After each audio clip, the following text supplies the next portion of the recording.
Welcome back to another episode of True Crime Wednesday. Tonight is going to be a little bit of a shorter show, and we're going to be splitting this episode up into a couple pieces.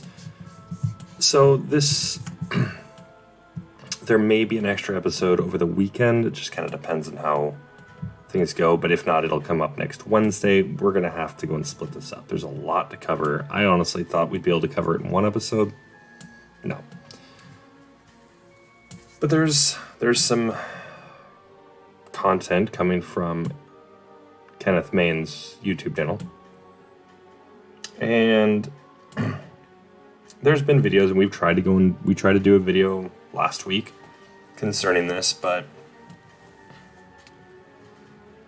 I got a hold of the emails directly from Dan Hennon, and the correspondence rather between Dan Hennon and Kenneth Mains.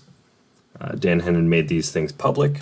He didn't seem to be very happy with them, but I think he kind of recognized more or less that this guy was basically hired, and he essentially didn't investigate. So the $7,000 that Dan had spent essentially went to waste. We'll start breaking this down. I've got some notes I want to go over when it concerns the video. I'm not able to stream the video live as well, so this is going to kind of come down to I'm going to have to talk about the video, what's in the video, and you guys can go and take a look at that when you guys get your chance. I'll make sure to put the link down in the description to Mr. Kenneth Mains' video. But this is concerning this correspondence here. Now, he made some claims in the video that essentially, everybody in the Justice for David Crowley and family and anybody that just doesn't believe David Crowley did this is essentially a conspiracy theorist, and we can't critically think. I'm going to cover this as we go through, but that's what he directly says in his video. He basically essentially means that if you can't you're only going to be able to critically think if you just go along with the narrative, because the police are right here. But it's not true, and we know this. Anybody with any information concerning this case, you can read just a little bit of the case, and you can see that just everything is just a little suspicious here. You start digging further and further and further into it, and it doesn't make any sense. Now, there comes a difference between opinion and fact. So one can think this one way, however, there's certain things. For instance, we're gonna continue to bring this up, the mold. There's mold inside of David, and there's mold inside and outside on Rania. There was no mold, at least according to the coroner, inside or outside of Kamel, which means she had to be the last to perish. Now, with amount of mold on Rania, one could go and easily deduce she was probably the first to go and pass away. She was the first to be murdered. And then David Crowley. So how is it possible that Kamel did this then? She had 2 to 3 gunshot wounds, depending on the information you see there. 3 bullets with her DNA on it. I'll just throw that out there. But 2 that we know of for sure that went through her head. So that comes down to the conclusion of how did she shoot herself at least 2 to 3 times? Doesn't make sense. That doesn't line up. But that's the thing. I digress. And I also want to apologize for being about 30 minutes late or so. I do apologize for that. But let's get into this. So first up on this correspondence here, you're going to notice different titles for one on the emails. I'll address these things when we get into the next episode concerning this. But when it comes down to this, you're going to see in this one here, it's the correspondence with private investigator Kenneth Mains. This started on February 10th, 2019 at 7:38 a.m. And of course, we didn't get the original message here. But what it says here is, Dan, thanks for the message. I can investigate any case. Keep in mind, he's a private investigator. Claims he can go and investigate nationally. Technically speaking, anybody can do armchair detective work nationally. A private eye when you're doing things, I mean, there's a little bit different kind of things going along with this, different guidelines. But essentially, if you're going to be doing private eye investigator work, you're gonna have to have licensing in different states. Some states don't require it, some do. Some they actually require having a law enforcement background in that state, things like this. So really, when it comes down to it, being nationally recognized and be able to do this nationally, it's kind of one of those things like you can play armchair detective on your own leisure, but I believe as a business, I don't think you can do that per se. Once again, it's a little sticky of a situation, so I'm not going to get into too much into that, but we're going to get into his findings, but I want to go over this email a little bit. I broke this up into 6 pieces, and then we're going to go and cover his email. Hey, how's it going, Rick? So basically what he says is he can investigate any case. Okay. He can investigate, not just deduce an opinion. He's going to investigate. Therefore, he's going to be providing facts.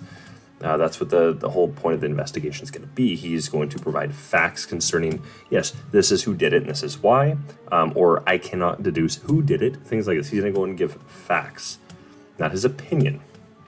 And then he goes on to say, I charge my clients between $5,000 and $15,000 depending on the case, availability of any report, and travel. He also, earlier in the email, he says he cannot do it pro bono anymore due to the amount of requests that he gets. Well, Dan goes on February 10th at 8:19 a.m. He said, thanks for the response. I understand your rates, and I still believe this will work. I'll keep you posted. Once again, this is him. This is Dan saying, yeah, okay, I understand. You can investigate. Great, awesome. And I do understand this will work for your rates. Let's go and figure this out here. And then Dan goes on to say, hey, Kenneth, I'd like to move forward with making a deposit to retain your services for a case in Minnesota. Once again, his services for a case in Minnesota. Now, this becomes a little ambiguous here because he's just basically saying, okay, I'll retain your services. Now, this, one can already go and basically assume he's saying, okay, well, you've already said you're going to investigate. You could do this anywhere. So I'm going to retain investigative services here. So this is where, when it comes down to it, I think Dan could technically ask for a refund, especially since this guy didn't investigate.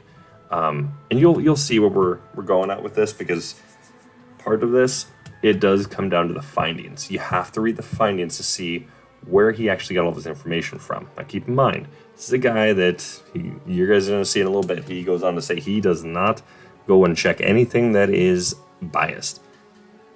And then he watched the propaganda, quote-unquote, documentary, A Gray State.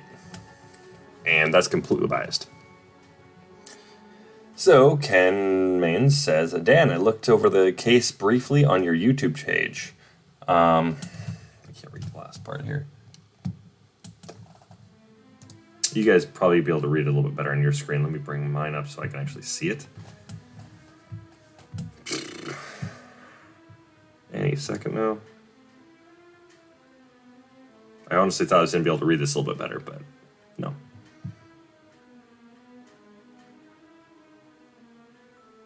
And boy, does this kick the crap out of my computer.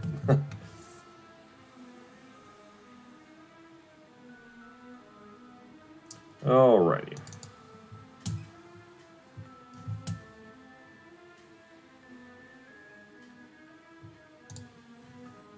Should be loading any second now.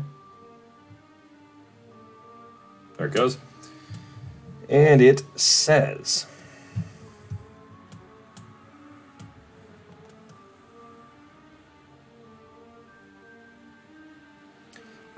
I looked over the case briefly on your YouTube page. The cost to investigate and render an expert opinion on this case. Now he goes on to say investigate and render an expert opinion. So he's like, okay, I'm going to investigate this, but I'm not going to give you facts. I'm going to give you my opinion here. On this case will be $7,000. This will be done by sifting through all the documentation you have and what I can gather from my office in Pennsylvania. I will make phone calls, or email individuals, etc., in order to form an opinion on the deaths. He didn't do that. Claimed he was going to do that, did not do that. And this is for $7,000. He didn't do any of that. So he lied. So he can already get a refund for that, at least, at the very minimum. But he also didn't fully investigate, so therefore he should be able to get pretty much a full refund on this. He got his opinion, An expert opinion, no, because he goes even on to his findings. It's not an expert opinion. If you want me to travel to Minnesota, do interviews, meet people, revisit crime scene, etc., it will be $12,000. That's for travel. That's it. Not for phone calls. Not for emails. Just for travel. The choice is up to you. Once you choose to pay the full amount up front, either by check or credit card, if you cannot afford this, we can try to work out a payment with a retainer. I do not charge hourly. Once payment is received, I will send you a short contract for both of our signature explaining the terms. Okay. These are flat fees and they are for life, meaning I am always available to you even after I render an opinion. It goes on to basically say something a little opposite for the most parts, not entirely, but kind of ambiguous once again. The opinion will be given to you in a report that is thorough and encompassing for you to do what you want with. Most take it to law enforcement or the media, but that's up to you. Once again, this is him just basically saying, look at me. I'm pretty famous. Look at this. Yeah, people like to go and see my work. Not really. Hope to work with you soon. And then on February 13th, 2019 at 2:37 p.m., Dan responds. This is perfect. Thanks for the quick response. I would like to suggest a $5,000 down payment next week and two $1,000 installments in March and April or May for the $7,000 total. No need for travel at this time. So he basically says, yeah, no, we don't need you to do this. You just need to look at this stuff and you'll see what I'm talking about. I would like to keep this option available as it is a complicated case and meeting face-to-face with people would be beneficial. Can you add this to the contract as a potential add-on? Okay. And so Ken goes on later that day at 1:48 p.m. Earlier that day. So the response on this is a little weird, but you'll see. No problem on all accounts. I will await payment. Send check to and blanks. All that. So there's this. Now, basically what this is going on to, they're setting everything up here. That's the big piece to really take from this is they're going to set everything up. Okay, this is... It's not, actually. This guy overcharges. From what I can see, he heavily overcharges. And essentially, is what comes down to, he tries to play it off as a fame thing.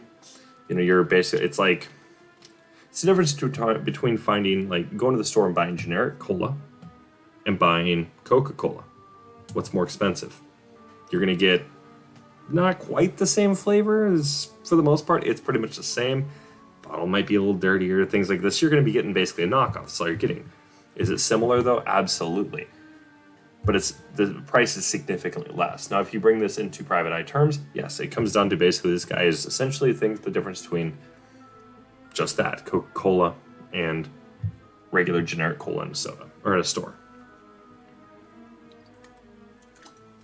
So there is some significant differences as to skill level of these private eyes. From what I've understood, a lot more people have a lot better luck getting an investigator that actually wants to solve the case from somebody that's not trying to play the fame game. Private investigators will, after they've got a success rate that's pretty decent, things like this, as a private eye, tend to get picked up by TV and things like this. But usually that also means they're trying to go and get their name out there. Or they've made a big name in a specific area. This guy, I have yet to see anything when it concerns cold cases besides one case, and even that's was he really involved in it? He didn't solve the case, he didn't really bring it to a close or anything. In fact, the case is still open. So, I'm not a big fan of hiring fame. Just basically that. However, I will say, Jazza, if you ever watch any of my stuff, believe me, I would hire you in a heartbeat for some of my work on my games and magazine and all this. You do some phenomenal artwork, my friend. We should talk. But besides the point. We're, basically, that's what we're seeing here, though. We're just basically seeing this guy's overcharging. And he's charging for next to no work at all. I would call this a con. Next up, Ken messages Dan. I forgot to highlight the time. But on Tuesday, 19th of February, at 12:53 p.m., I received your check today. Thank you. I will send you contract tomorrow via email. I'm the meantime, please send me everything you have on the case, either by email or snail mail. I will get started immediately. Respectfully, Kenneth. And then, of course, that day he sends him the email, or not the email, the contract. It says, please sign and send back via email or print and send back via regular mail. On the 21st of February 2019 at 9:20 a.m., Dan responds, hi, Kenneth. I'll be gathering all the info today from my laptop and either placed on a CDs or a thumb drive to mail to you. Which do you prefer? Let me know. Thanks. So he's basically saying, okay, I'm going to give you a hard copy because, anything online, things can get hacked. People can lose it real easy. A thumb drive, you have to lose it in person. Losing it in the mail is still a possibility, but it's having it right there. It doesn't clog up your computer. It's a little bit, in my opinion, it's a little bit better. But enough about my preferences on this. So Kenneth requests thumb drive. Okay, and once again, notice that you've got the different titles. So they've got several emails. They've already got like 2 or 3 emails already going, different email threads. So this is for the contract. So on February 23rd, this is, the 21st, he said thumb drive, please. So 2 days time. Then on the 23rd, so another 2 days, Dan responds back. He says, Kenneth, today I mailed you a thumb drive consisting of documents relating to the Crowley case. Included are reports and photos from the Apple Valley Police Department, detectives, Minnesota State BCA reports, and the Hennepin County Medical Examiner's Office. So now we know what he sent him. And now we know this guy's already gone over biased information because he checked out Dan's YouTube page. So now he's going to have Dan's bias, per se. That's, according to him, this is going to be bias. Because he wants justice for David, and he does not believe David did this. Okay? Once again, you can look at the case. Anybody can look at this and see that David, it's pretty much impossible. In fact, it is impossible for David to have done this unless there was other kind of setup for him to be able to do this. It basically breaks down to it's not probable that he did it, and you're going to see that he claims, when I say he, I do mean Kenneth claims it is more probable that David did this. It's not. But I digress. So now we know what he's able to view here. So you got the police reports and the photos from the crime scene. You have the BCA reports, and then you've got the Hennepin County Medical Examiner's Office. I'm assuming he also sent the BCA photos as well.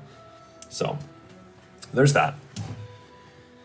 So on the 23rd of February at 10:23 a.m., Ken writes back, fantastic, thanks. It will take me a while to sift through all the documents, but once I do, I will let you know, and I will keep you updated on where I am in the investigation. Respectfully, Kenneth. So now he's saying, all right, this is going to take me a bit. Who knows? It's going to take a bit now. That's totally cool. This is normal. This process is absolutely normal. However, you're going to see, taking a while.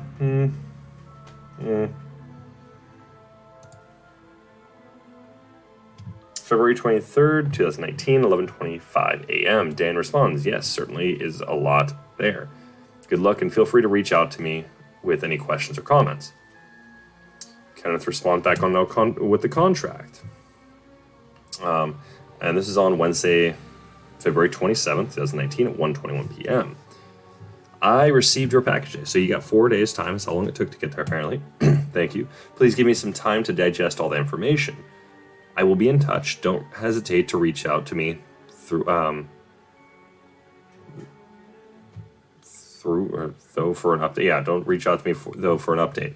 So basically saying, yeah, just go ahead. This is going to take me a while. Reassuring him, yes, it's going to take a while, but, feel free. Reach out again. Now we have the next one going on here. The Crowley case investigation check number 2. Now this is a little bit of time. You got at least, you have like 11 days past now. Sunday, March 10th to 16 p.m. in 2019. Kenneth responds, okay, thanks. I have started reading. I will watch stuff in a few weeks. Very encompassing, and there is a lot to look at. Now, says he will watch stuff in a few weeks. Dan didn't send him a video, which means he's doing the research for videos, which means he's going to be looking at bias. See, this is where it's going to get a little weird. Once again, it's coming up here in just a second. March 10th, 2019, at 3:02 p.m., Dan responds. Kenneth, I mailed by next $1,000 installment check today, just for your information. March 10th, 2019, 3:08 p.m. Dan writes, a good video here, 12 minutes. Gives a link. The link, it's dead. You can go and try and post it. The video's gone. There's nothing there now. And then you have another one that pops up here. Different thread. Crowley case investigation forensics. Kenneth writes, March 10th, 2019 at 6:26 p.m. It's a Sunday. I did not play it because the title alone had staged in it. That is a bias. When I review a case, I do not want to look at anything that could be biased one way or the other. I will look at everything like this after I look at all the police information first. Well, he's already watched a few videos, at least looked at them. We know that you'll see from the findings, he admits to watching the documentary, which came out a bit before this. You're going to start seeing some things in here, and in the findings, you'll directly see he's almost ripping everything by claiming police reports are right, police did a good job, yada, yada, yada, and then everything else comes from the documentary. It's a little suspicious. It's like he wasn't actually looking at anything and just went for an easy out to get that free money, essentially. And this is my opinion on this and how this exactly went down. So, once again, my opinion. March 15th, 2019 at 6:42 a.m. Dan writes, good morning, Kenneth. I would like to provide our group with an update on your work this weekend. I like to use transparency when I undertake things like this, so I'll get you up to speed on my end. I have announced to the group that a private investigator has been hired. I have not disclosed your name to the group. Basically just only a few people know. I have created a GoFundMe campaign to help defray the expense, and this allows members of the group to donate. I do not have a connection to the Crowley family and didn't know them. I used to live 4 blocks away from the Crowley family, so I'm familiar with the area, and I have 2 daughters. So the 5-year-old being killed grabbed my attention. I want the truth to come out regardless of what that is or how disturbing it is. I have family and friends in law enforcement, and although I have been critical of detectives in this particular case, I'm not anti-cop. Some things, I guess, they kind of need to be said, but not really. Basically, all you really need to say is, yeah, I used to live near him, don't have any connection to him, didn't know him, and this is why I want to know the truth. Essentially, is all you really need to go and do. But and he goes on to say, I would like this initial phase of research to be done by you, with me staying out of your way. This is where I can see where he talked about, okay, somebody with bias in here, all this. I get that. Dan hired this guy to look at this case. This guy is supposed to be a nationally renowned or world renowned, depending on how you look at how he's talking about it, private eye. You know, this guy is supposed to be just like top tier, absolute fantastic detective. You know, this is like Sherlock Holmes incarnate, essentially, is how he puts it on his webpage. Not directly saying he's Sherlock Holmes, not even saying he's incarnate or anything like this, but just essentially just trying to go and really beef himself up as like he's this fantastic detective, one of the best. And then all these other top tier investigators, they consider him really, really good too.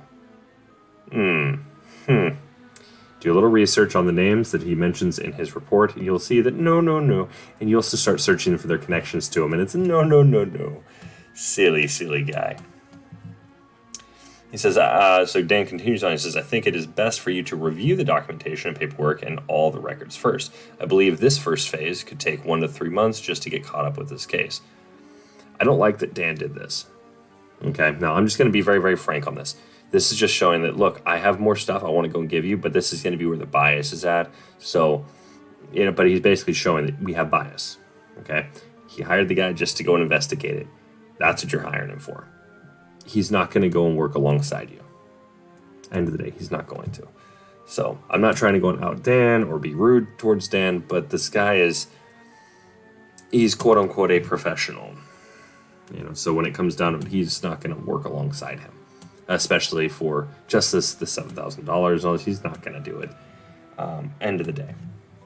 But once again, it was cool that Dan did this. I think it was an interesting little route because then you can see, okay, is this, this guy here, is he going to be looking at this case and just be like, all right, yeah, let's solve this. Let's go and take this to the next level and let's go and get this thing solved. And I think that's really what the goal was. But I digress. To that, I would like to point you in a couple different directions to research, but I have a feeling you will go down these avenues anyway. This case is complex and has many actors involved in the aftermath. Once again, he's right on this, but let him do his research, please. Let him come to his own conclusions here, then you can have a discussion. Just let him do that. Honestly, that's the big thing here. He didn't even need to do this. I kind of feel like this almost hurts it a little bit, but I digress. So next, now we have this other one. It's the Crowley case status update, and this is a response to it. And this is on March 15th, 2019 at 6:55 a.m. on Friday. I have gone through about half of the documents you have sent me. Keep in mind, this is about... It's not very much. I believe this is something like...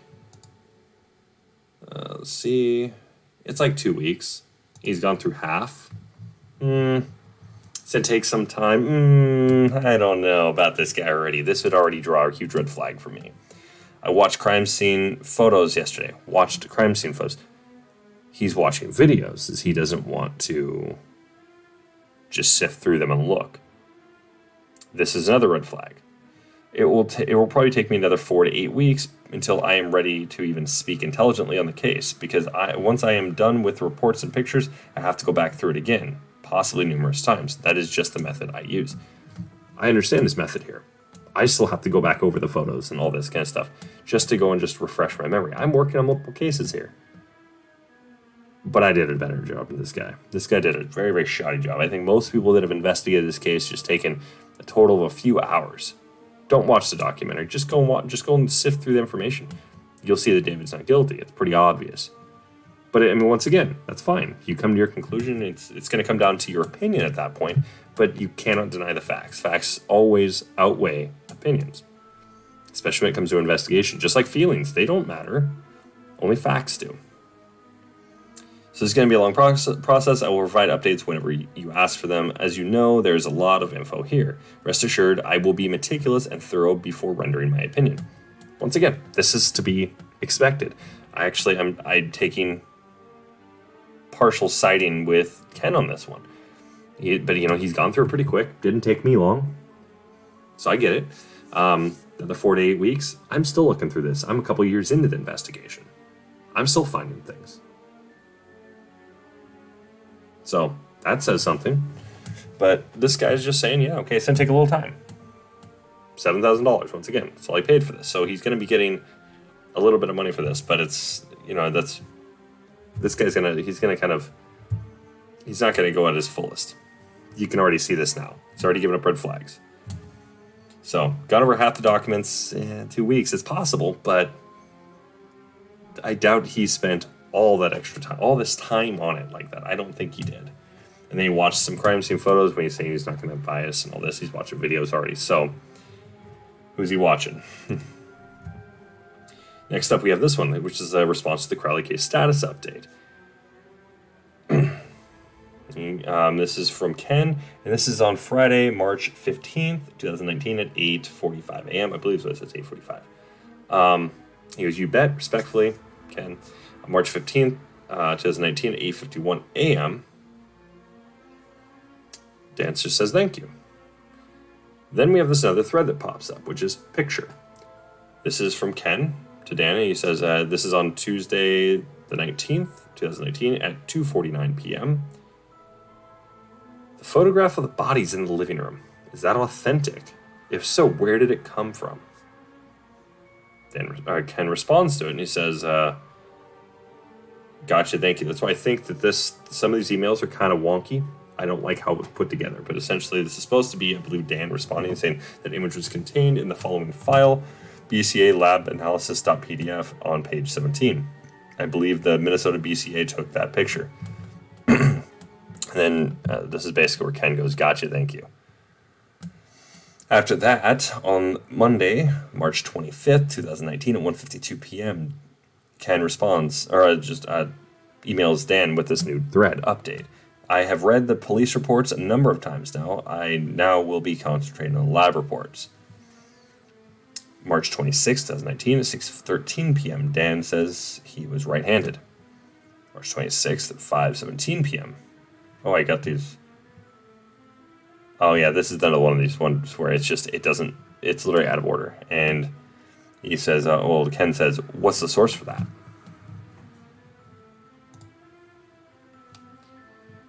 Dan responds, same day at 6:21 p.m., and he goes, photographs. He shot his weapons right-handed. I can forward several when I get home. Just leaving the office now. Ken responds at 8:43 a.m. on April 8th, sorry. It's a Monday, mind you. Dan, I just wanted to prove an update. I'm still going through the lab reports, a lot of information, as you are aware. This is going to take some time, so just bear with me. And then Ken responds, or he goes back to the same email update on Wednesday the 24th. Let me go and zoom in on this one.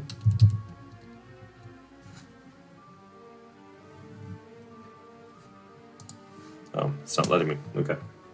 So yeah, it's something like that. I think it's a 24th. Yeah, 4/24. So it's like a week, a little more than a week, but it's like 7:25 a.m.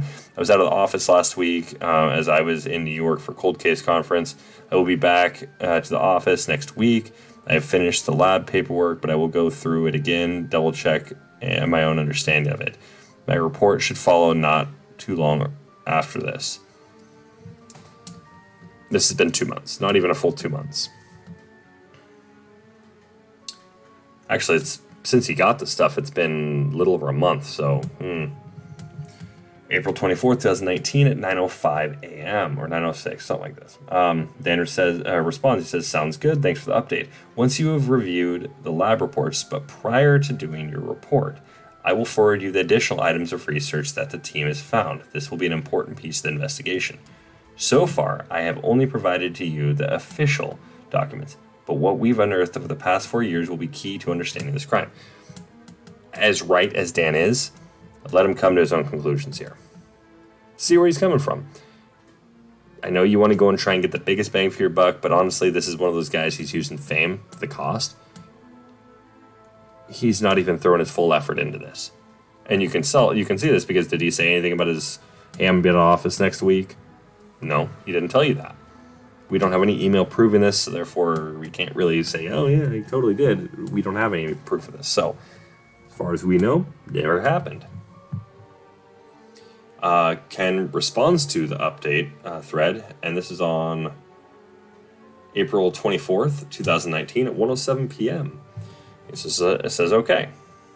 And then the next thread is PI payment. The last one has been mailed. And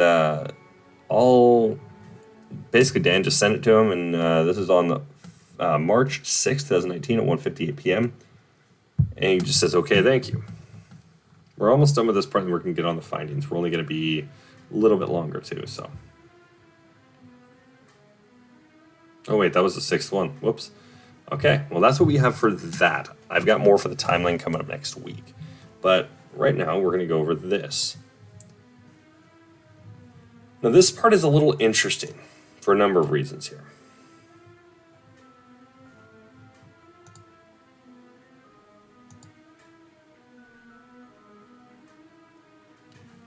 Let's see how this looks for you guys. There we go. It's a little bit better. I think we can just go down to 100%, call it good. Okay. So, this goes over the guy's credentials here. I served in law enforcement, United States Marine Corps for a combined 20 years. Okay, so I'm just going to go over the highlighted stuff. This is the big parts here. I have learned, above all else, that integrity and honesty are what the public deserves. Yes, but he's already been caught. You'll see. He's already been caught in a lie. You'll see as we investigate this a little bit further. He is not a man of integrity here, or at least of honesty. He has none of that. And even then, integrity, honesty, you got a lot of similarities there. So, I use a unique and particular combination of forensic science, criminal investigation, forensic psychology, victimology, crime crime reconstruction, crime scene assessment, and criminal profiling to help solve cases. I base my opinion on the totality of all circumstances. So, comes from fact, and then he goes to opinion. You got those facts there. You can go and literally say, these are facts. We know this because this is what's going on here. Done deal. Those are facts. Then you can go and assume, you can go and throw your little assumption out there, your little opinion. Goes on to say, I've reviewed hundreds of cold case files with the best investigators in the world, who are an integral part of my organization, to include Dr. Henry Lee, Dr. Cyril Wecht, Dr. Werner Spitz, Lieutenant Joseph Kenta, Dr. Mary Ellen O'Toole, and Dr. Robert Keppel, among many others. This organization he's talking about, he's the president founder of the American Investigative Society of Cold Cases, also as he abbreviates to as AISOCC. Yeah. Well, interesting. He claims he's a fully licensed private investigating and consulting firm is what he's got here, which is his Mains Investigative Services, LLC. Apparently, they're a nationally recognized private investigative firm. Let's be honest here, buddy. We serve all 50 states as well as overseas and specialize in missing persons, equivocal deaths, and unsolved homicides. Your track record, though, dude, you haven't solved any. We know this because the one cold case you've actually worked on professionally, you've just touched it basically and just, oh, okay, and didn't solve it. I have a problem with this. Now he's lied. Then he goes on to say what he's got here. He's got a Bachelor of Science degree in Criminal Justice from Lock Haven University, which he legitimately is he's a board member of Lock Haven University. So he's also taken master degree coursework in forensic criminology with an emphasis on criminal profiling. Okay. So this guy, how he's set up here, you're going to see after we get over this next stuff, you'll see basically how he's set up. He's not set up for cold case, in my opinion. At least educationally. Just like I'm not set up educationally for armchair detective work. But however, when it comes down to that, and that's just on paper, that's just with my degree. You look at everything I've went and studied and all this just for this case alone, all sorts of different things. Forensic mycology. I've looked into, I've looked in a ton of different things, but that's the big one here. And I found something. I legit use that. Am I an expert in the field? Nope. I don't have a degree. Not in that. But I found something, and it's legit. What's this guy found? My point exactly.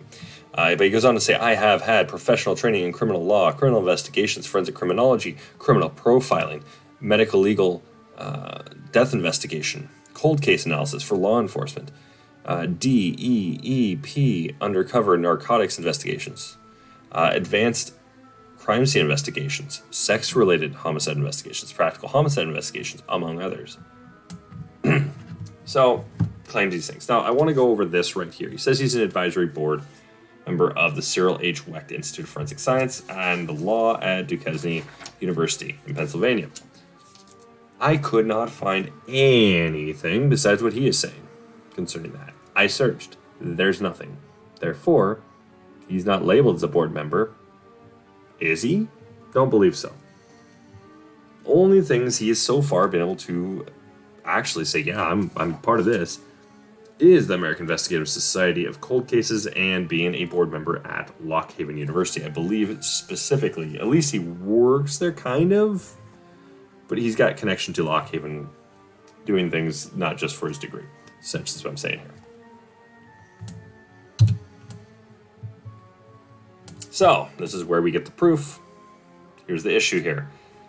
He claims right on the bottom of this, I did watch a documentary film about this case. There's only one documentary film about this.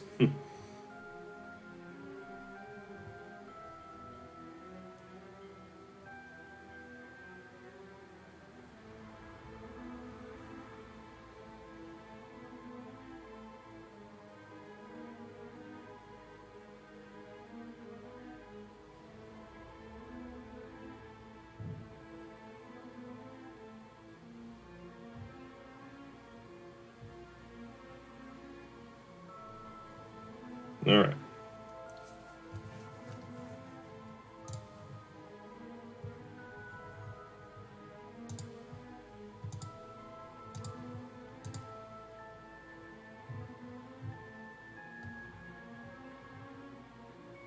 Oh, if this music would actually... There we go. So, I want to go and double check. When did the David Crowley, or sorry, A Gray State come out? I want to go and make sure this is done. A Gray State. That came out in 2017, so this is 2 years prior. Okay? I just wanted to double check this. I knew it did come out before, but I wasn't sure on the exact date. This came out before, right? That means this is probably on Netflix or it's on a History Channel, something. It was on something, and he got a hold of it and watched it. Now he's already watched something that's got an extreme amount of bias. Okay? There's an issue here. Right then and there. He's already lied. Okay. Goes on to say some more stuff here. So, now these are his opinions, and this is going to show you how terrible they are. Collection and documentation of evidence was extremely meticulous and documented very well, in his opinion. Not really. There was parts that were, you could argue some of the photos were, except for the fact that the bodies were moved. Evidence was moved. You're going to take pictures of the crime scene, you leave everything there as best you can. So, they didn't. Only one picture of the bodies at the crime scene. That's also incorrect. There's multiple. So he didn't really pay close attention, which means it shows you the level of detail he actually paid to these crime scene photos, which means he doesn't have a very, very good eye. His power of observation's pretty much on par with garbage. So I'm not trying to go and be rude or anything, but it's just he missed out on this. There's like what? I think there's like a total of 4 or 5 photos, if I'm not mistaken, that actually show the bodies. Little bit by little bit, but it does show the bodies. It's at least 4 to, I believe it's at least 4 to 5, but there's definitely more than one. Let's see, the peripheral photographs of the home and evidence were extremely helpful, and the CSI team did a fantastic job. No, they didn't. They did an okay job, but really they missed a lot. How do you miss a hole in the ceiling, for one? Do things like that go missed? Yeah, they can. You're a good enough investigator, it won't. Sorry. You're going to go and analyze every little thing. You know, this guy committed suicide, shot himself in the head. Where's the bullet? You got to look up.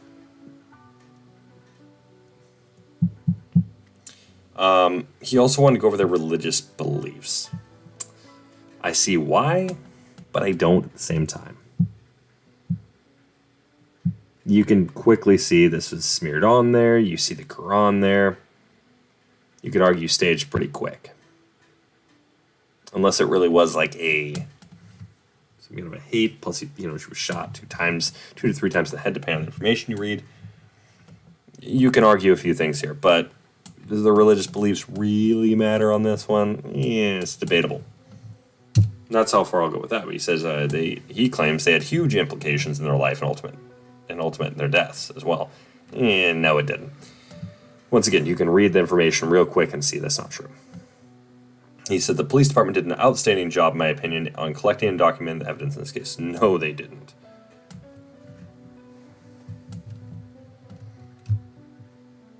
Goes on to basically just the victimology goes over him. He says right here, this is over David. He says he was controlling of his wife, according to some. He did not allow her to communicate much with her own family, according to interviews.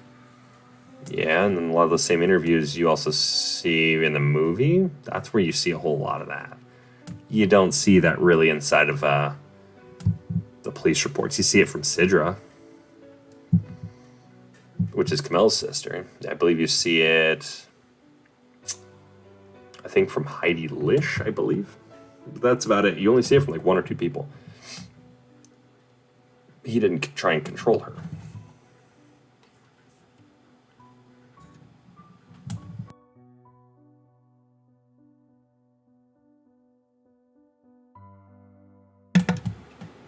So, once again, this is going off of A Gray State.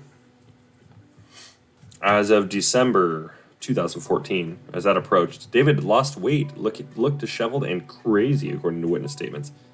Once again, primary source info in the police reports. Where do you get this from? Sidra Alam. Who do you also see this from? I believe it might be Danny August Mason. But he also lied. It's not just misspoke. It's a flat out lie. But where do you see a lot of it coming from? Oh, that's right.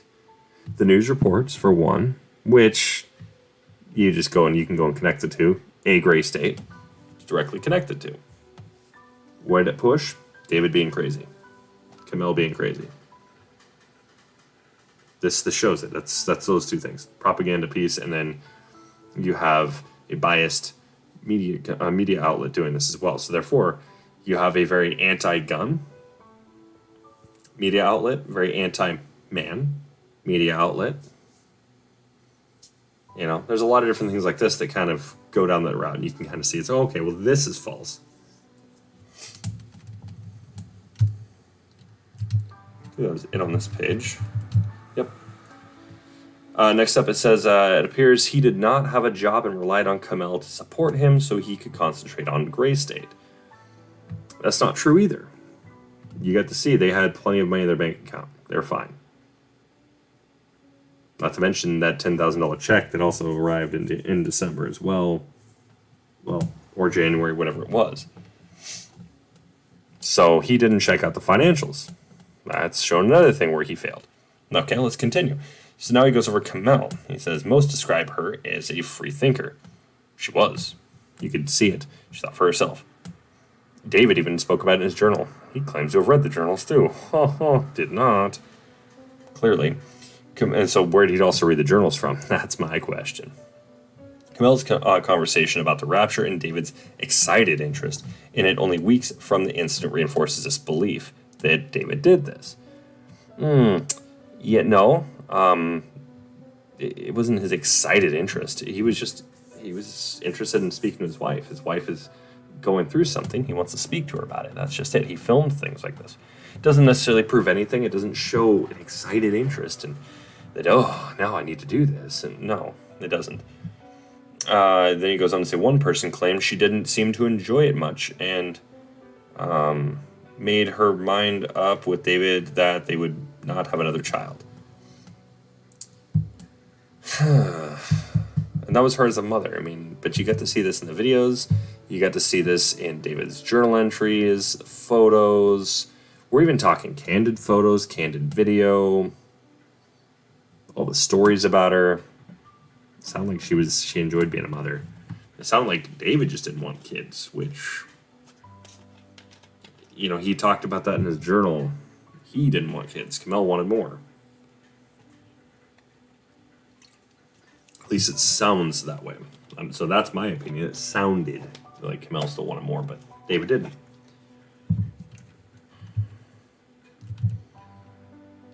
Then he tries to make a timeline here. He shouldn't make a timeline. As he didn't double check any information here.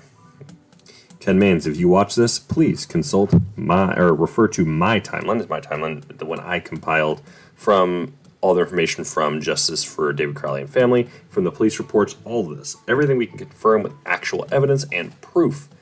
That's how you do a timeline, buddy. Maybe you should come work, maybe you can hire me. Or maybe I can start a firm and you can come work for me and learn from me. Sorry, but you're not that great at what you're doing here, buddy. Just saying. I'm already blowing holes in everything you're saying here. So he goes on, and I wanted to point out a few different things here. 7:22 a.m. David Crowley texts Christopher Peck, do you have any? Police claimed there was something there. We got to go look through the text logs and phone logs. There was nothing to Chris Peck. Could he have done this over Facebook? That's not a text message. Therefore, not the same thing. We don't know if that was done. But once again, this should be provided. Was it a text or was it a Facebook message? Was it WhatsApp? What was it? But it certainly was not just a regular text message, not from an SMS text. So, we'd like some proof on this. Tuesday, December 23rd, 2014, Sidra alum, Kamel's sister, missed a phone call from Kamel Crowley. It's not verified because it didn't happen. We got this from the phone records. Didn't happen. 11:40 a.m., alum missed a phone call from Kamel Crowley. Once again, not verified because it didn't happen. Go over the phone records, you see this.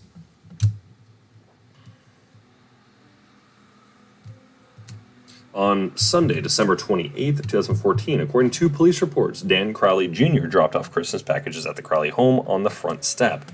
However,